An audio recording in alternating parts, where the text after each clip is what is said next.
What's good, guys? Welcome back to the channel. So this stock market is absolutely brutal, and we got yet further bad news in the most recent CPI report.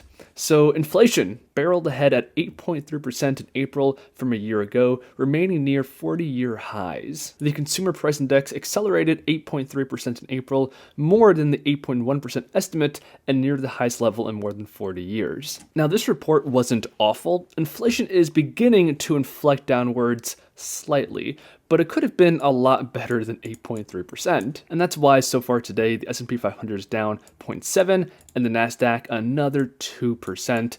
And if we go year to date, that means that so far the correction has been 17% for the S&P 500 and 26.5% for the QQQ. And this is somewhat alarming. I'm not going to sugarcoat it. In fact, many people are saying that we are now officially in a bear market. And the official definition of a bear market is a prolonged period of declines, usually around 20%. We definitely achieved that so far with the NASDAQ, and the S&P 500 is getting there. At this pace, a few more days and we should be there. And if we zoom out to a more broad 5-year view, we can see that this correction is shaping up to be one of the more major ones that when we look back in history, it kind of stands out. Okay, so if this is indeed a bear market, that's nothing out of the ordinary. There have been 28 bear markets since 1928. So if we take a look at the data, here's the date of the bear market, here's how much it fell, and this is the length of the bear market. And scrolling through this, I see a lot of 40%, some 50%, a lot of 20% corrections, and in terms of the length, it's not uncommon for these to be around 1 year in duration. If we take a look at the more recent bear markets, we can see the decline is around 30 to 50%, with 33 kind of being the average. And in terms of length, we have 546 days, we have 62 days, 408. So applying this data to the current situation, the decline started right in the beginning of 2022. So that means we are in the 5th month of the correction. And so far, the S&P 500 is down 17%. Now keep in mind, every bear market is different and unique, so it's very hard to do any kind of direct apples to apples comparison. But if this data tells me anything, it's that we might have more to fall, although it looks like we're at least halfway through. Now that's not to say that you should be afraid selling your position or anything like that. Bear and bull markets happen all the time. In fact, I think this visual puts it into pretty good perspective. These cycles of booms and bust happen on a pretty regular basis, and on most accounts, they're pretty healthy to have because if the market goes up too sharp and for too long, it's followed by an even more severe correction. But still, the average bull market lasted 8.9 years with returns of 468%, and the average bear market lasts 1.4 years with declines of only 41%. Now, I do have to say that being in the middle of a correction is a lot more intimidating and daunting than looking back at historical data. There's always a new reason and fear of why the current situation is happening, but remember, this kind of stuff happens all the time on a pretty cyclical and relatively easy to predict general basis. And I believe always without exception, the depths of these bear markets, looking back at them, it's always the most opportune time to invest for the long term. Now, personally, one of the things that I focus on that helps me to invest during difficult times is my major focus of investing in the first place, which is to generate a stream of passive, reliable income. Of course, I want to see my net worth and the value of my assets appreciate over long periods of time, but the productivity of those assets, aka the income they generate me each month, ultimately has a bigger effect on my life.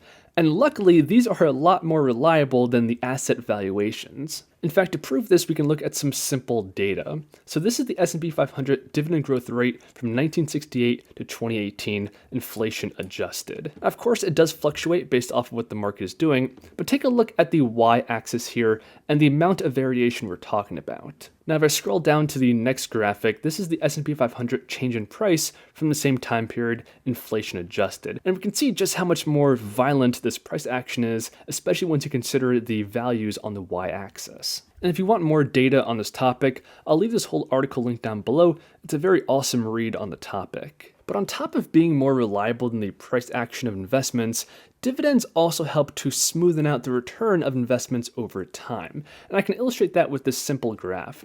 So you're looking at the price history over the past 1 year of SCHD, one of the best dividend ETFs on the market. And we can see that over this time, the past 1 year, it's down 1.6%. But now if we come and look at the total return of this ETF over the same time period, it has a return of 3.13%. And all of that difference is simply the dividend and reinvesting it. And if we just take a look at these two graphs over time, we can see how the dividend helps to smoothen out the return during tough times. Now, if we do the same comparison with XYLG, the difference is going to be even more noticeable because this has a much higher dividend yield.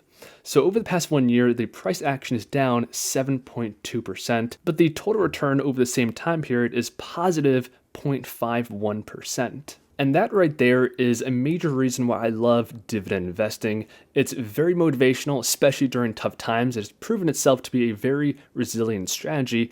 Plus, just the idea of building up a passive stream of income is very motivational. But something I want to point out is that when it comes to these covered call ETFs, they tend to increase their dividend during volatile periods in the market. And that's simply due to the way options are priced based off of implied volatility. So far in 2022, during this recession, quote unquote, the monthly dividend of XYLG has been much higher than average. And again, during scary times in the market, this boost in return and income right when you need it most is very nice. But I do want to point out that it's not just covered call funds that have an increased yield during times like this in the market. So this right here is the formula for calculating the dividend yield of an asset. The two major components here are the price of the asset and how much that asset pays you. So if the price goes down and the amount it pays you stays the same, the yield goes up even though the payout hasn't even changed. And on the flip side, if the value of the asset skyrockets, even if the payout that it gives you also goes up but at a slower pace,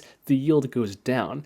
And that's why over the past decade during the bull market, the yield of the market has been slowly declining. But due to this current sell-off in the market, if we come to the historical yield of the S&P 500, we can see for the first time in a while, it's starting to go back up.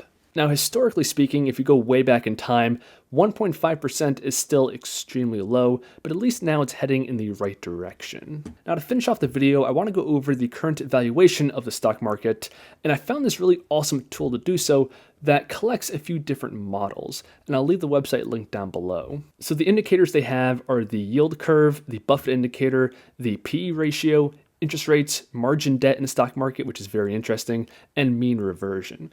And we can see exactly half of them are still overvalued, and the other half are now classified as fairly valued. So if we click into one of these, this is the price to earnings ratio of the S&P 500, and this is their quick synopsis on the situation.